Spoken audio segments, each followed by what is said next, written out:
আজ বানাচ্ছি চিকেন মোমো। তার জন্য আমি ময়দাটাতে ভালো করে পরিমাণ মতো লবণ আর সাদা তেল দিয়ে মেখে নিচ্ছি। আজ দু ধরনের চিকেন দিয়ে মোমো বানাচ্ছি। একটা হলো কাঁচা চিকেনের মোমো আর একটা হলো চিকেনের মতো কষে সেটা দিয়ে মোমো। দেখুন মাখানো হয়ে গেছে ময়দা। চিকেনটা এনে আমি ভালো করে মিক্সিতে পিষিয়ে নিয়েছিলাম। এখন দিয়ে দিচ্ছি কাঁচা লঙ্কা কুচি, ধনে পাতা কুচি, আর দিয়ে দিচ্ছি পরিমাণ মতো ধনিয়া গুঁড়ো আর জিরে গুঁড়ো, আর দিয়ে দিচ্ছি গরম মশলা, আর দিয়ে দিচ্ছি পরিমাণ মতো লবণ। দিয়ে ভালোভাবে একটু মিক্স করে নিয়ে এবার দিয়ে দেবো আমি কোচানো পেঁয়াজ। এবার দিয়ে দিচ্ছি আদা রসুনের পেস্ট। দেখুন প্রথমে রসুনের পেস্ট দিলাম, এবার দিয়ে দিলাম আদা পেস্ট। এবারে ভালো করে মিক্স করে দিচ্ছি। দেখুন খুব ভালোভাবে মাংসটাকে মিক্স করে দিচ্ছি মশলার সঙ্গে। ভালো করে মিক্সড হয়ে গেছে আমার। সাইডে রেখে দিলাম এই চিকেনটা। এবারে যেটা আমি কষাবো চিকেনটা, তার জন্য আমি পরিমাণ মতো তেল দিয়ে পেঁয়াজ দিয়ে ভালো করে ভেজে নিচ্ছি। ঠিক যেমন আমি মাংস কষি ঠিক তেমনই মাংস কষাবো। দেখুন দিয়ে দিলাম 1 চামচ পরিমাণ রসুন বাটা, দিয়ে খুব ভালো করে কষিয়ে নিচ্ছি। এবার দিয়ে দিলাম 1 চামচ আদা বাটা, দিয়ে আবারও ভালো করে কষিয়ে নিচ্ছি। এবার দিয়ে দেবো স্বাদ মতো লবণ, দিয়ে দিয়েছি একটু ধনে গুঁড়ো, জিরে গুঁড়ো, লঙ্কা গুঁড়ো আর হলুদ গুঁড়ো। আমি তার আগে একটু জল দিয়ে দিয়েছিলাম।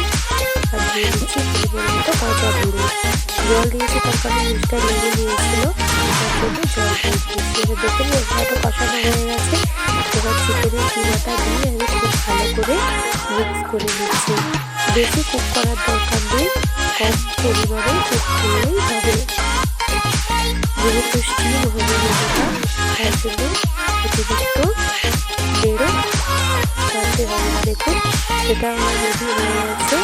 এবার আমি কাঁচা চিকেনের মোমোটা তৈরি করে নিচ্ছি। দেখুন আমি ঠিক ভালো মতো শেপতে পারছি না, কিন্তু যেমন আমি পেরেছি আপনাদের বানিয়ে দেখাচ্ছি। দেখুন কথা বলতে বলতে আমার রেডি হয়ে গেছে একটা মোমো। দেখুন আমি কাঁচা চিকেনের মোমোগুলো স্টিমে বসিয়ে দিচ্ছি। আমাদের বাড়িতে ফুটো জাম ছিল, সেটাতে তেল ব্রাশ করে আমি স্টিমে বসিয়ে দিয়েছি মোমোটা। তার আগে থেকে আমি জলটা ফুটিয়ে নিয়েছিলাম ভালো করে। এবার যে চিকেনটা আমি রেডি করেছিলাম কষানো, সেই চিকেনটা আমি একটা মোমো তৈরি করে দেখিয়ে দিচ্ছি। দেখুন প্রসেস একই, শুধু চিকেনটা আমি এটা কষিয়েছি। কেউ হয়তো এমন করে দেখায়নি চিকেনকে কষিয়ে মোমো তৈরি করা, আমি দেখিয়ে দিচ্ছি। দেখুন আপনাদের সঙ্গে কথা বলতে বলতে একটা মোমো আমার রেডি হয়ে গেছে। আরও একটা মোমো আপনাদের করে আমি দেখিয়ে দিচ্ছি। ভিডিও শুরুতে যে আওয়াজটা আপনারা পেয়েছেন সেটা আমার ছেলের গলা, ভিডিও করা খুব শখ। দেখুন সব কথা বলতে বলতে মোমো আমার রেডি হয়ে গেছে। দুটো মোমো আমি ফ্রাই করেও আপনাদের দেখিয়ে দিয়েছি। ভিডিওটা ভালো লাগলে অবশ্যই আমার চ্যানেলটাকে সাবস্ক্রাইব করে দিন।